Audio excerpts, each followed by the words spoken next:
বিলীন শান্তিৰ এচমকা পোহৰ ঠিঠাতে হেৰাল। যদি জীৱনৰ প্ৰতি শংকা আহিছে, ধন সম্পত্তিৰ মূল্যই বা কি? মৃত্যুৰ কৰুণ বিননিয়ে কৰিছে বিশ্ব প্ৰসাৰ। কৰোণাৰ প্ৰচণ্ড ধুমুহাৰে দশোদিশ ধূলিসাৎ। জীৱনৰ মৰীচিকাত এয়া যেন মানৱ জাতিৰ অগ্নি পৰীক্ষাহে। ধুমুহা, ভূমিকম্প, ছুনামি, এইবাৰ আহিল কৰোণা।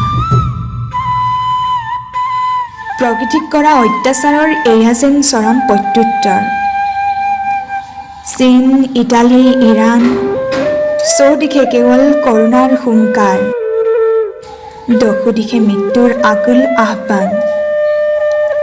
তিল তিলকৈ ধ্বংস হৈ হাজাৰটি প্ৰাণ। মৃত্যু যে কিমান ভয়ানক হ'ব পাৰে। ভাৰতো জানো পিছ পৰি ৰ'ল? দৰিদ্ৰতাই কোঙা কৰা ভাৰতবাসী কৰোণাৰ আতংকত নিতাল। পাৰিবনে ভাৰত ৰুদ্ধ কৰিব? কাৰ পিছত এইবাৰ অসমতো কৰোণা। জাতি ৰক্ষাতে যুঁজি ভাগৰা অসমীয়াই যুঁজিব লাগিব মৃত্যুৰ হতে।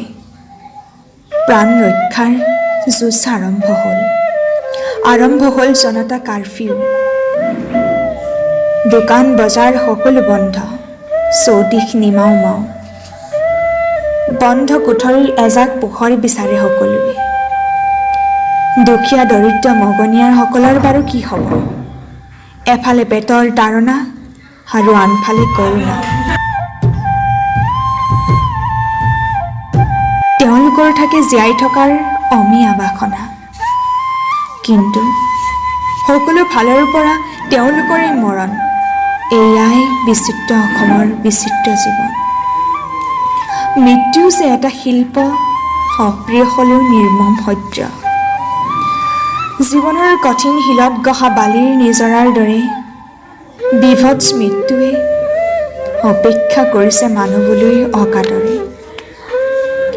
ক্ষান্ত মানুহৰ শান্ত পৃথিৱী সেয়া উদ্বিগ্ন।